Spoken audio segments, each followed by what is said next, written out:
வணக்கம் மகளே. வணக்கம். 2 நாளா பெரிய டிஸ்கஷன் ஓடிக்கிட்டு இருக்கு. இந்த டிஜிட்டல் கோல்டு செபி பேன் பண்ணிடுச்சா? செபி என்ன சொன்னாங்க? எல்லாரும் டிஜிட்டல் கோல்டுல போட்டவங்க எல்லாருமே ஒரு டென்ஷன்ல இருக்காங்க. ஒரு பதட்டத்துல இருக்காங்க. ஒரு என்ன நடக்குதுன்னு தெரியாம இருக்காங்க. இது உண்மையாவே சொல்லப்போனோம்னா, ஒரு ரெகுலேஷனுக்கு உட்பட்டது. இத பத்தி பேசி தான் தீரணும். ஏன்னா இந்தியால நெறைய பேர் இன்வெஸ்டட். அப்போ இத பத்தி நம்ம பேசிருவோமா? நம்ம லாங்குவேஜ்ல, தெரிஞ்ச லாங்குவேஜ்ல புரியும்படி பேசிருவோம். ஓகே. முதல்ல அத பத்தி பார்க்கணும்னா, இப்ப எதனால டிஜிகோல்டு எல்லாரும் யூஸ் பண்றாங்க அப்படின்னு பார்த்தீங்கன்னா, 2000 கோவிடுக்கு அப்புறம் பார்த்தீங்கன்னா, தங்கத்தோட விலை அதிகமாயிட்டே இருந்தது. நம்ம சவுத் இண்டியனுக்கு கேட்கவே வேணாம். தங்கத்து மேல இருக்கிற ஈர்ப்பு. தங்கத்த வாங்குவோம். தங்க விலை அதிகமாகும்போது என்ன பண்ணுவோம்? தங்க விலை அதிகமாகும்போது கிராம வாங்க முடியாது. அந்த அந்த விலை அதிகமாறத, அந்த தங்க நகைக்கடைகள் என்ன பண்ணாங்கன்னா, பிசிக்கலா அவங்களால வாங்க முடியல. அதனால நம்ம ஒரு ஹெல்ப் பண்ணலாம் அப்படின்னு சொல்லி டிஜிகோல்டுங்கிறத கொண்டாடுறாங்க. அதில எப்படின்னா, ரூ. 10லேருந்து ஸ்டார்ட் பண்ணலாம். ரூ. 100 போடலாம். ரூ. 1000 போடலாம். 24 ஹவரும் நீங்க வாங்கிக்கலாம். 24 ஹவரும் மார்க்கெட்ல கோல்டு என்ன ரேட்டோ, அந்த ரேட்ல உங்களுக்கு பை பிரைஸ் ஆயிடும். வாங்கிக் கொள்ளலாம். அந்த மாரி வச்சிருந்தாங்க. ஆனா இது மட்டும் தான் இருக்கா டிஜிகோல்டுன்னு பார்த்தீங்கன்னா இல்ல. அதே மாரியே கவர்ன்மெண்ட் அப்ரூவ்டு, செபி அப்ரூவ்டு ஒண்ணு என்னன்னா இடிஎஃப். எலக்ட்ரானிக்கலி ட்ரேடட் ஃபண்டுன்னு ஒரு இடிஎஃப் இருக்கு. அது ரொம்ப வருடமாவே இயங்குது. அது பார்த்தீங்கன்னா, ஒரு நாளைக்கு கிட்டத்தட்ட 2,000,000, 3,000,000, 4,000,000, 5,000,000ன்னு சொல்லி, அதாவது 10,00,000, 20,00,000, 30,00,000, 40,00,000 சொல்லி வர்த்தகமாகும். ஒரு நாளைக்கு வர்த்தகமாகும். அது டிமேட் ஃபார்ம்ல உங்களோட டிமேட்ல இருக்கும். உங்களோட சொத்தாயிடும். டிஜிட்டல் இதில இருக்கிறது அவங்களோட வாலெட்ல இருக்கும். இப்ப ஒண்ணா போயிடுவோம். கம்பேரிசனா போயிடுவோம். ஓகே. ஃபர்ஸ்ட்டு என்ன நடந்தது? என்ன நடந்ததுன்னா, ஒரு 3 நாளைக்கு முன்னாடி ஒரு தனியார் நிறுவனத்தோட அவங்களோட டிஜி ஆப் அது ஹேக் செய்யப்பட்டது. குடுக்குறேன் பாருங்க. ஸ்க்ரீன்ல குடுக்குறேன் அப்படியே பாருங்க. என்ன நடந்தது அப்படின்னா, அதில முதலீடு செய்த அனைவரோட பணமும் முடக்கப்பட்டது அப்படிங்கிற நியூஸ் வெளில வருது. அப்ப மக்கள் என்ன பண்ணுவாங்க? போலீஸ் ஸ்டேஷன் போவாங்கல்ல. போலீஸ் ஸ்டேஷன் போனா போலீஸ் என்ன சொல்லும்? அந்த நிதி ரிலேட்டடான துறை எங்கோ அங்க போய் பார்க்க சொல்லும். அப்ப செபி கிட்ட போனோனே செபி என்ன சொல்லிடுச்சு? இது எங்களோட பார்வையிலே கிடையாது. முதல்ல இத நாங்க ரெகுலேட்டடே பண்ண கிடையாது. இதுக்கு எந்த சம்மந்தமும் கிடையாது. இதில முதலீடு பண்ணவங்களுக்கு எங்களுக்கும் எந்த பொறுப்பு கிடையாதுன்னு சொல்லி ஒரு நோட்டீஸ விட்டுருச்சு. நோட்டீஸ் பாருங்க. பார்த்துட்டீங்களா? இது அப்படியே இந்த நோட்டீஸ கொஞ்சம் விலாவாரியா என்ன சொன்னாங்கங்கிறத பார்த்துருவோம். அதாவது என்ன சொல்றாங்கன்னா, காஷன் டூ பப்ளிக் மக்களுக்கு எச்சரிக்கை regarding dealing of digital gold. SEBI has enabled investments in gold and gold-related instrument through various SEBI regulated gold product.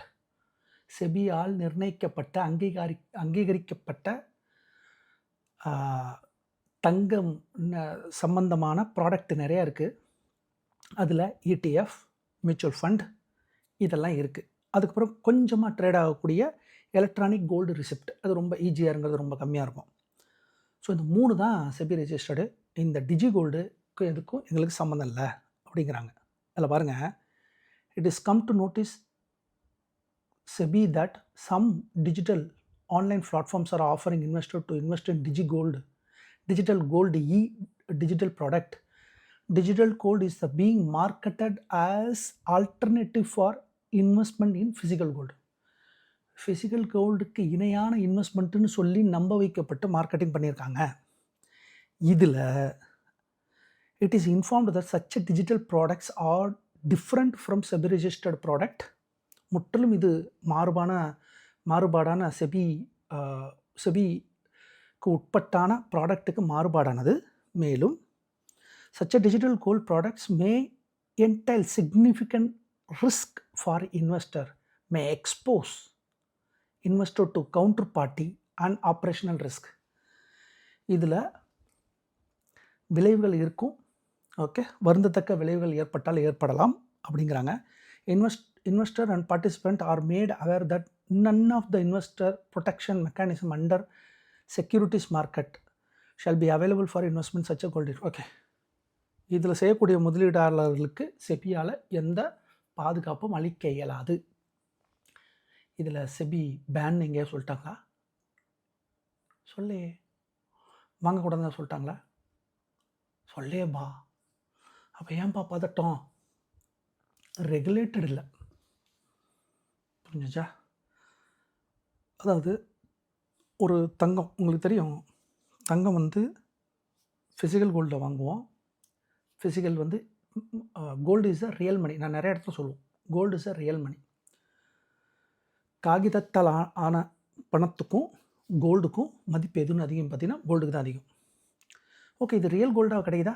இல்லை, டிஜிட்டல் கோல்டாக இருக்குது. சரி, இதை ஜஸ்ட் ஒரு கம்பேரிசனோட டிஜிட்டல் கோல்டும் இடிஎஃப்பும் நான் ரெண்டுத்தையும் எடுத்துக்கிறேன். இப்போ நான் ரெண்டுத்தையும் எடுத்து இது ரெண்டு எப்படி இயங்குதுன்னுங்கிறத பார்த்துருவோமா? சரி, இங்கே பாருங்கள், நிஃப்டி பீஸை பாருங்கள். அப்படியே நிஃப்டி பிசி இன்றைக்கி ரேட் என்னன்னு பார்த்துட்டிங்களா?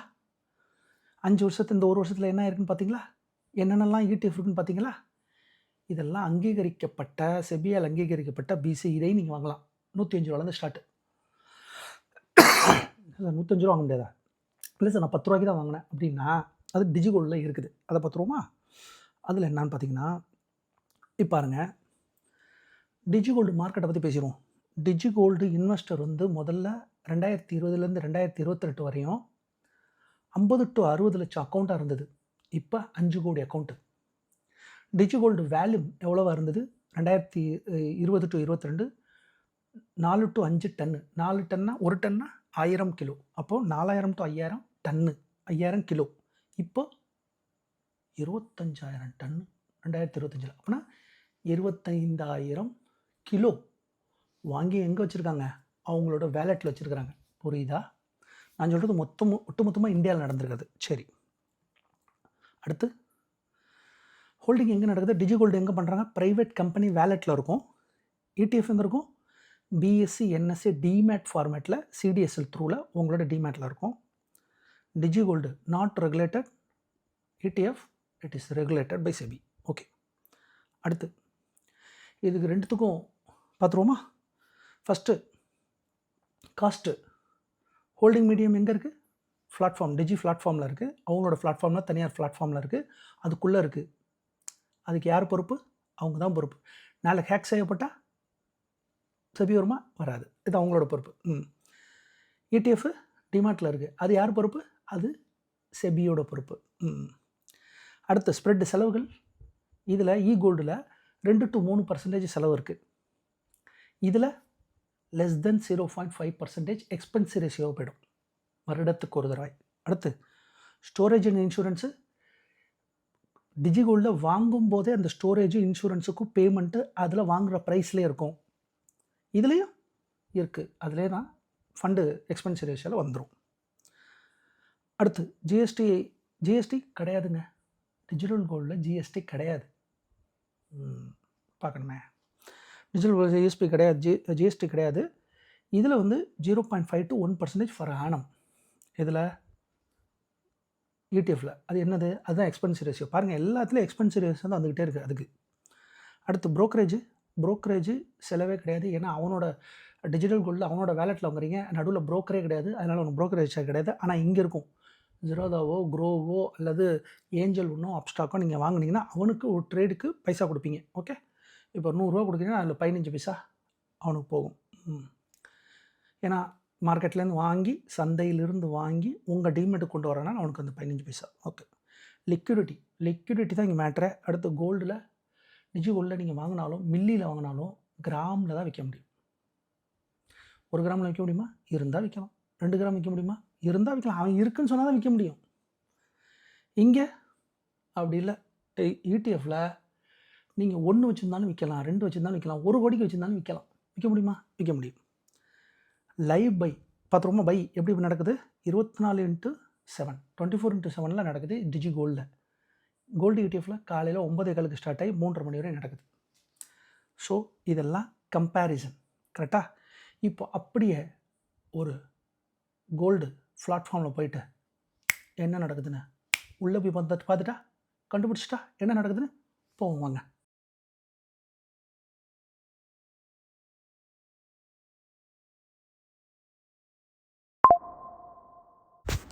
ஓகே. இதில் நான் வந்து என்ன பண்ணியிருக்கேன்னா, இந்த ஒரு டிஜி ஆப்பில் நேராக போயிருக்கேன். நேராக போயிட்டு என்னோடய நம்பரு, ஆதார் கார்டு எல்லாத்தையும் கொடுத்தேன். ரூ. 100 மட்டும் இன்வெஸ்ட் பண்ணி பார்த்தேன். ரூ. 100 நான் பண்ணும் பொழுதே அது ரூ. 103 என்கிட்ட கேட்டுச்சு. ஏன் ரூ. 3 அது டேக்ஸுன்னு சொன்னாங்க. சரி, அப்போது பிடிச்சது போக 100 வரணும் இல்லையா? அதுவும் வரல. அது வந்தது கிட்டத்தட்ட ரூ. 97. இது நான் இப்போ பை பண்ணது காலையில் பை பண்ணேன். அதனால் இப்போ ரூ. 95. ஏன்னா மார்க்கெட் இப்போ ஃப்ளக்சுவேஷன் ஆகுது, அதனால் குறைஞ்சிருக்கு. அப்போது நான் போடும்போதே 6% அவுட்டு. இப்போ பாருங்கள், அப்படியே காட்டுறேன். தங்கம் தான் சின்னதாக வாங்கினா பெருசாக வாங்கினாங்க. தங்கம் வாங்கணுங்க, எப்போ வேணால் வாங்கணும். அந்த நம்பிக்கையில் தான் நம்ம வாங்குகிறோம். இந்த அப்படியே பார்க்குறோமா? இப்போது பை செல் போய் பார்ப்போம், எப்படி இருக்குன்னு பார்ப்போம். தங்கத்தின் அளவு சிறிது என்றாலும் சீற்றம் குறைவதுண்டோ. இப்போது நல்லா பாருங்கள், பை ப்ரைஸ் பாருங்கள், 12,915. செல் ப்ரைஸ் போங்க 12,440. புரியுதா? ஸோ இதில் என்ன தெரிய வருதுன்னா, செல் ப்ரைஸ்லேயும் அவங்க அதில் குறைச்சி பண்ணுறாங்க. அதே மாதிரி பை பண்ணும்போது 6% அவுட்டு. அப்போது 6 ப்ளஸ் அதில் ஒரு 10%, 16% நமக்கு வாங்கும் பொழுது ஒரு 6%, விற்கும் பொழுது ஒரு 10%, ஆக மொத்தம் ஒரு 16% அதில் போயிடுது.